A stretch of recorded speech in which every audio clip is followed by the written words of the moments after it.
Alright guys, welcome back to Parm Fam Custom Woodworking. I am Matt, and today we're going to be building a stovetop cover, like a stovetop cutting board.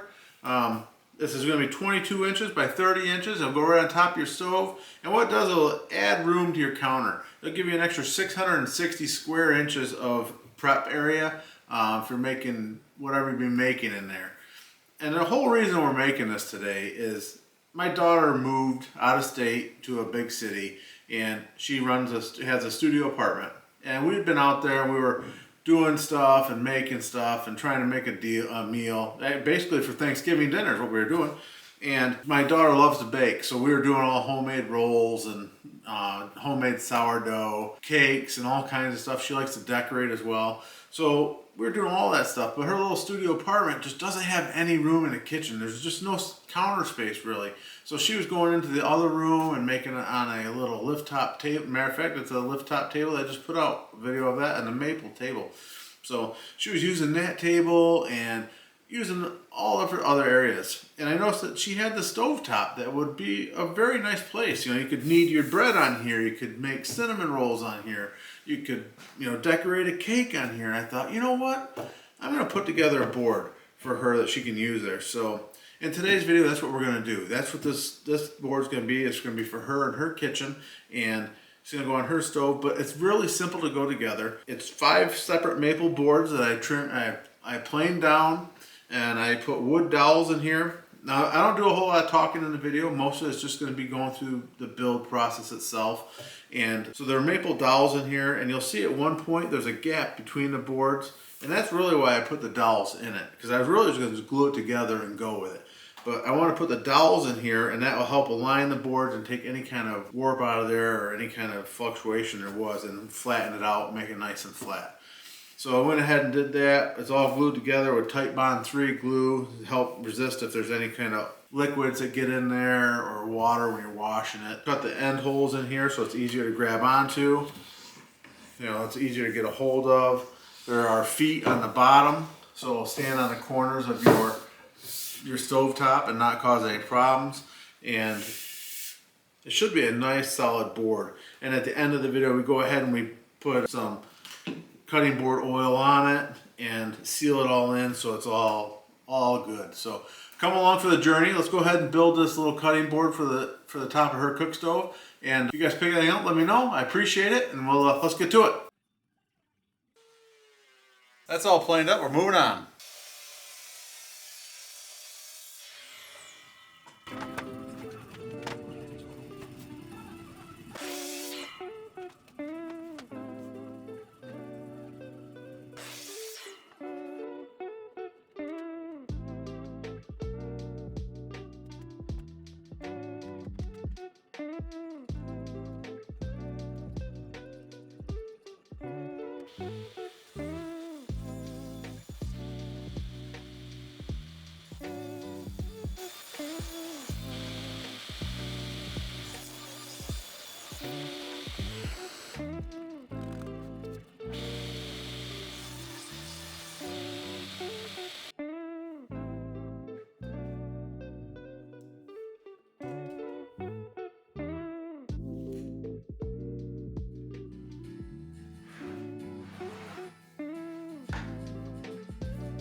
All right, so we got her all cut down, glued up. We're gonna go ahead and let her rest, and then we'll come back and get her out of the clamps. I'm gonna go ahead and put 2 more clamps across the top of there.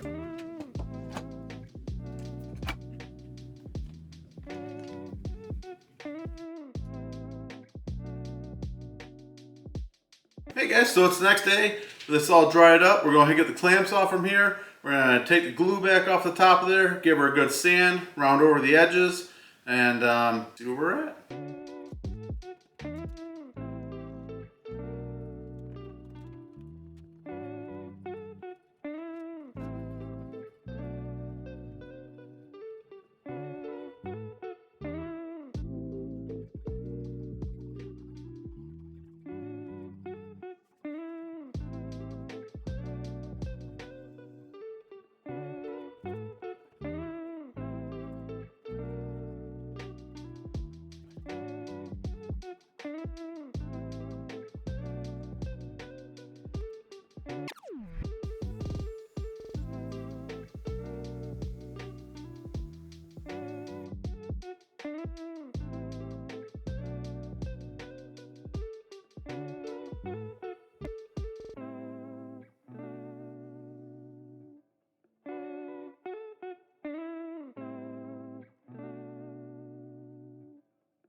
Alright, so we're almost finished up here, but what we're going to do is we're going to put some handles on either end just to make it easier to move it. So that one's in. I'm going to measure that. I started that one, so I'm going to measure in 1.25 inches, and then I'm going to split the difference from here, come in 1.25 inches.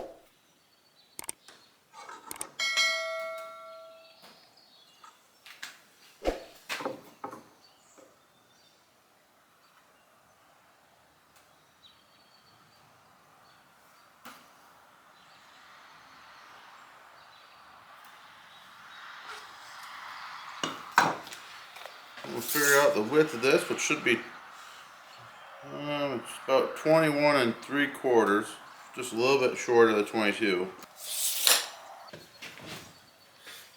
And we have it be 1 inch thick, so it'll be 2 1/4 on the inside edge.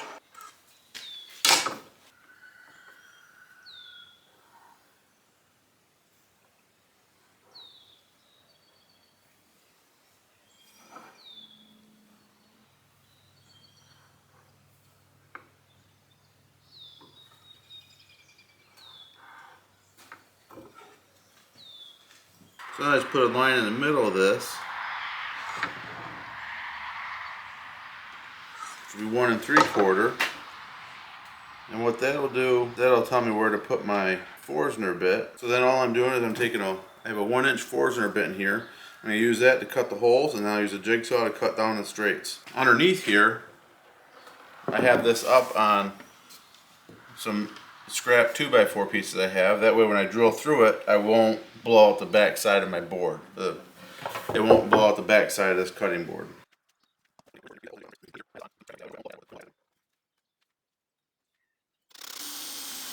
Put one through. Alright, so there's my 2 holes through there.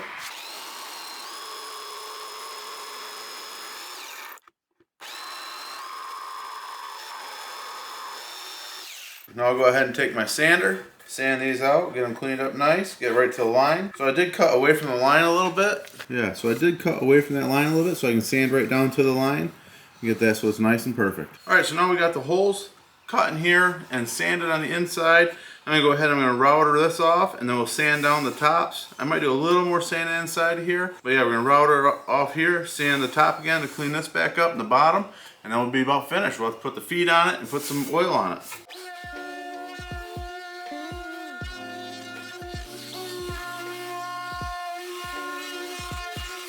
There's one side, we'll go ahead and get the other side. Alright, so there's those all rounded over. I'll go ahead and do a little bit of finish sanding on it. And then get some oil on it. We'll be done. Alright, we'll do just a little bit of hand sanding in here, I think.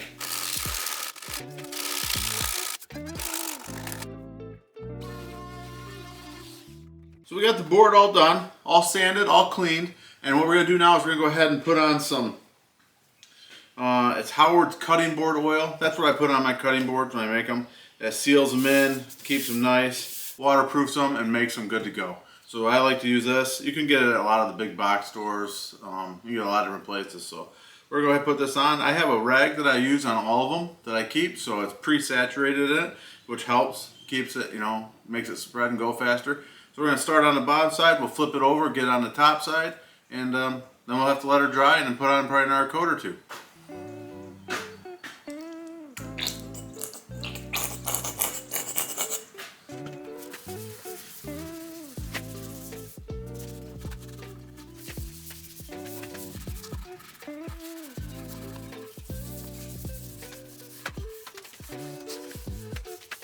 Just go ahead and rub it on, let it sit on here. And it will soak in. We'll come back and check it after a little bit. But yeah, this will soak right into here and help waterproof that board. This is a food grade, food safe finish, or oil. And there's one side, we'll flip it.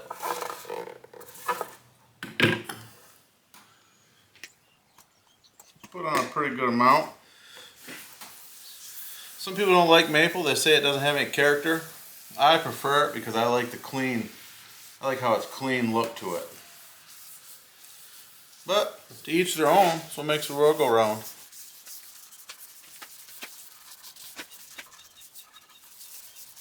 What I'm going to do is I'll just let this sit on here. It's on here pretty heavy right now. So I'm just going to let it sit on here and it will soak right in and that will help protect the wood. And then we'll check it and then put another coat on after a little bit. So we're getting ready to come to an end on this stovetop cutting board that we're making. And as you look on here, I'll bring you guys in, but you can kind of see where the oil that we've been putting on here, the cutting board oil, has kind of set up. Like some of it has dried in pretty good, but it's still got a little bit of oil to your fingers when you touch it. But there's some of it that here that it's actually pooled up a little bit. So what I'll do is I'll just take a fresh rag and then just kind of wipe it. And just uniform that in there.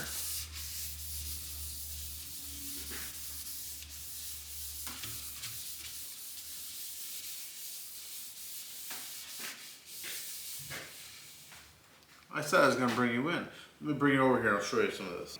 Yeah, so let's see if we can, yeah, you can kind of see in here where it's really shiny and pooled up in there. That's how it was on parts of the other parts of the top. So let's go ahead and take our rag and just give it a quick wipe. Just clean that out of there. And then it's off there. You see it's got quite a bit on the rag, so let's go ahead and finish up on this. And that kind of really makes it more uniform on there.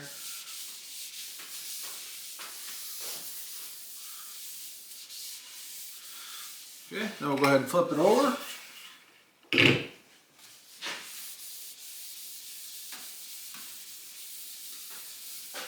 the same thing. All right, so then we got all the excess off there. Now what I'm going to do is I'm going to go ahead and just put a few feet on the bottom of this. And that way it'll sit on the corners of the stove. I just have these. You can buy them at your big box store. Probably order them on Amazon. I'm going to go ahead and put them in the corner. Let's go ahead and pre-drill it a little bit.